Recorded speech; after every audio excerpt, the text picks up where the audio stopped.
Shalom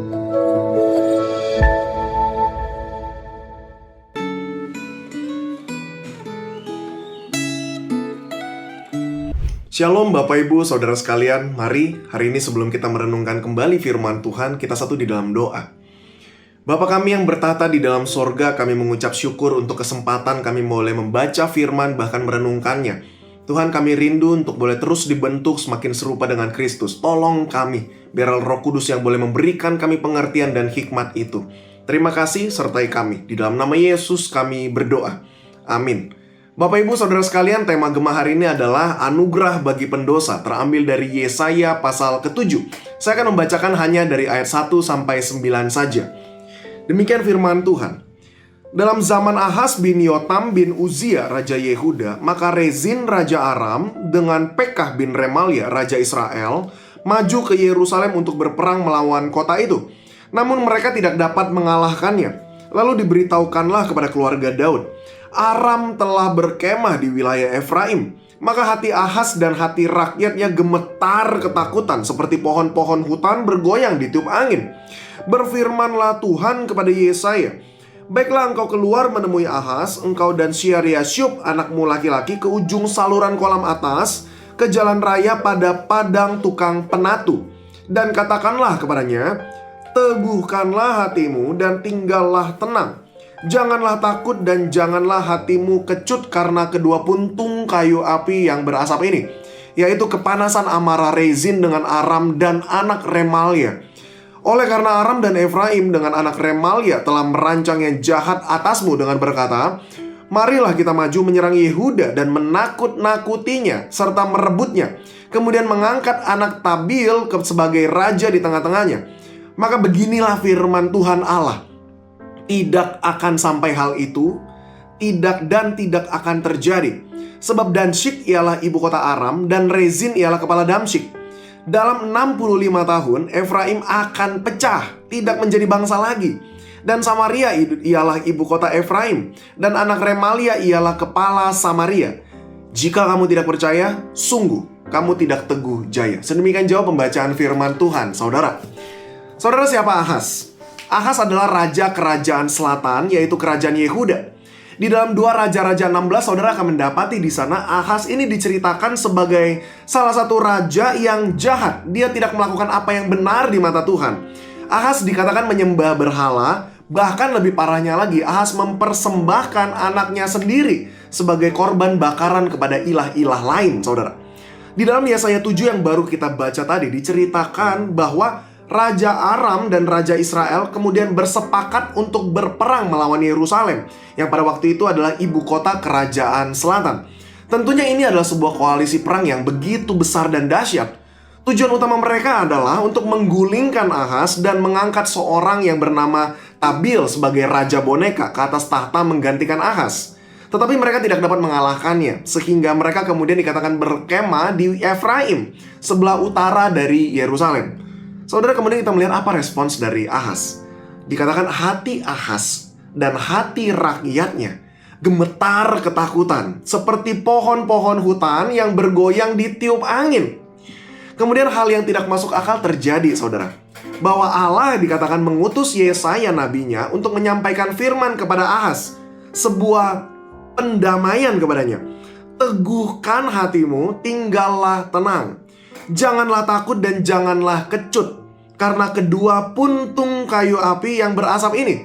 Saudara, Israel dan Aram digambarkan oleh Allah seperti puntung kayu api yang berasap. Saudara, kalau kita pikir-pikir, kayu api itu barulah berasap ketika api tersebut sudah padam. Maka baru kita melihat ada asap keluar dari puntung kayu itu, saudara. Penggambaran ini penggambaran yang luar biasa, sebuah penggambaran bahwa sebenarnya lawan dari Yehuda itu bukanlah lawan, saudara, bukanlah ancaman buat mereka. Hanya terlihat seperti membawa sebuah ancaman, tetapi sebenarnya mereka tidak bisa berbuat apa-apa. Dan hal ini terbukti di dalam pasal 7 ayat pertama. Allah seakan-akan sedang berkata seperti ini, bukan perkataan Rezin, bukan perkataan Pekah yang penting, tetapi apa yang aku katakan itu lebih penting. Dan ini ada di dalam ayat 7, saudara. Beginilah firman Tuhan Allah, tidak akan sampai hal itu terjadi dan tidak akan terjadi. Allah sedang mau berkata, percayalah bukan pada perkataan musuhmu, tetapi pada perkataan Allah yang berdaulat. Saudara, bagaimana respons Ahaz? Apakah ia kemudian mempercayai apa yang dikatakan oleh Nabi Yesaya? Kalau kita membaca 2 Raja-Raja 16, saudara, kita di situ melihat bahwa Raja Ahaz mengirimkan utusan kepada Tiglat-Pileser, saudara, Raja Asyur. Untuk apa? Untuk meminta bantuan dari Raja Asyur untuk mengalahkan Aram dan Israel, saudara. Dia bahkan mengambil emas dan perak dari rumah Tuhan dan dari perbendaharaan istana raja, kemudian mengirimkan itu kepada Raja Asyur sebagai hadiah. Raja Asyur kemudian maju melawan Damsyik serta merebutnya. Ia mengangkut penduduk ke pembuangan dan membunuh Rezin, saudara, Raja Aram pada waktu itu. Serangan ke Yerusalem digagalkan dengan cara meminta pertolongan dari bangsa lain, yaitu bangsa Asyur. Luar biasa sekali sebenarnya kalau kita lihat kekerasan hati, keras kepalanya dari Raja Ahaz. Dia tidak percaya kepada Allah Israel. Ahaz tidak mengindahkan firman Allah dan kesempatan yang sebenarnya Allah berikan untuk dia. Saudara, dari kisah singkat dan sederhana ini kita belajar setidaknya 3 hal. Pertama, Allah itu memberikan kesempatan bagi pendosa yang besar sekalipun untuk berbalik kepadanya, untuk bertobat, untuk berubah. Saudara, kalau kita lihat Allah sebenarnya tahu bahwa Ahaz tidak mempercayai dia. Tapi Allah tetap mengutus Nabi Yesaya dengan anaknya yaitu Syar-Yasub kepada Ahaz, dengan harapan Ahaz ini mau berubah, saudara. Anak Nabi Yesaya adalah sebuah alat peraga bagi Ahaz, karena Syar-Yasub ini artinya hanya yang tersisa, remnant yang akan kembali.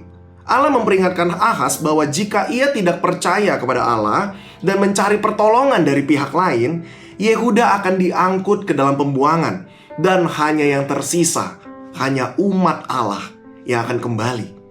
Yang kedua, kita belajar mengandalkan Allah di dalam kehidupan.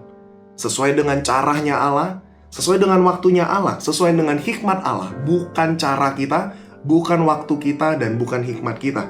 Bahkan di dalam situasi tersulit sekalipun. Di ayat 9 kita melihat sebuah tantangan dari Yesaya kepada Ahaz untuk sungguh-sungguh mengandalkan Allah. Dikatakan, jika kamu tidak percaya, sungguh kamu tidak teguh jaya. Saudara, jika kamu percaya sungguh-sungguh, jika kita percaya sungguh-sungguh kepada Allah, saudara, maka kita akan tetap tenang. Kita akan tetap punya sebuah ketenangan dan kedamaian.